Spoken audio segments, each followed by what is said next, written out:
اعوذ باللہ من الشیطان الرجیم بسم اللہ الرحمن الرحیم۔ ناظرین ضیاء حیات، السلام علیکم ورحمۃ اللہ وبرکاتہ۔ آج جو میرا موضوع ہے وہ ہے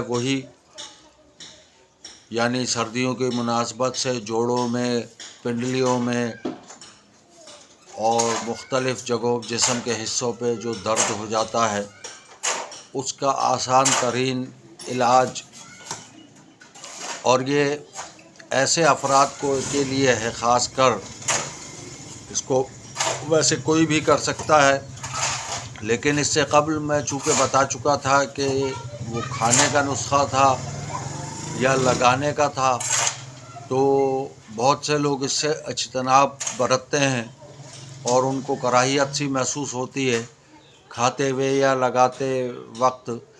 تو ایسے افراد کے لیے بہت آسان نسخہ میں لے کر حاضر ہوا ہوں۔ اس کا طریقہ کار بہت آسان ہے، یوں کہہ لیجئے کہ یہ ایک طرح سے جادوئی نسخہ ہے۔ اس کا لیے کرنا یہ ہوگا کہ آدھی بالٹی کم از کم گرم پانی کی رکھ لیں، اتنا پانی ہو کہ آپ کا جسم اس گرمی کو برداشت کر سکے۔ اس کے بعد اسی میں کافور کے 2 ٹکڑے، یعنی ثابت کافور لے لیں، اس کے 2 ٹکڑے بڑے بڑے وہ اس میں ڈال دیں اسی پانی میں، اور 1 چمچہ اجوائن کا لے لیں۔ اجوائن کا طریقہ کار یہ ہے کہ پہلے ہی سے 1 گلاس پانی میں اجوائن میں 1 چمچہ ڈال کر اس کو خوب پکا لیں بہت اچھے طریقے سے۔ جب پک جائے وہ پانی سنبھال کے رکھ لیں۔ جب آپ کی وہ بالٹی والا پانی گرم ہو تو اس میں یہ کافور اور یہ اجوائن والا چمچہ اس کے اندر ڈال دیں، اور پانی سمیت جو ہے نا یہ سب کچھ اس میں ڈال دیں تاکہ وہ سب مکس ہو جائے۔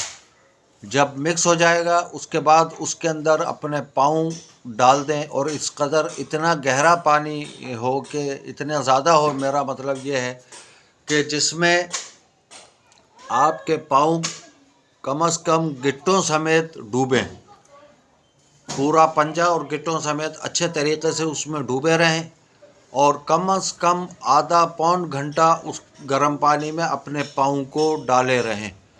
پھر بعد میں نکال کر خشک کر لیں۔ اس کے بعد جو ہے پھر انشاءاللہ آپ دیکھیں گے کہ ایسا مختلف دنوں میں روزانہ یا ہفتے میں 2 دفعہ یا 3 دفعہ یہ کرتے رہیں۔ انشاءاللہ آپ دیکھیں گے کہ یہ واقعی ایک جادوئی نسخہ ہے جس کا فائدہ اٹھاتے ہوئے آپ دعاؤں میں یاد رکھیں گے۔ تو امید ہے کہ آپ کو آج کا یہ نسخہ پسند آئے گا۔ اگر آپ کو آج کا یہ ویلاگ پسند آئے تو زیادہ سے زیادہ سبسکرائب کریں، شیئر کریں اور بیل آئیکن کا بٹن دبائیں تاکہ ہر نئی آنے والی ویڈیو آپ تک پہنچ سکے۔ دوسری بات یہ کرنی ہے کہ لائک اور کمنٹ ضرور کیا کریں تاکہ مجھے پتہ چلے کہ میرے کون سے سبسکرائبرز میری اس ویڈیو کو غور سے سنتے ہیں، دیکھتے ہیں، اور کس شہر سے سن رہے ہیں، دیکھ رہے ہیں۔ جزاکم اللہ خیرا، والسلام علیکم ورحمۃ اللہ وبرکاتہ۔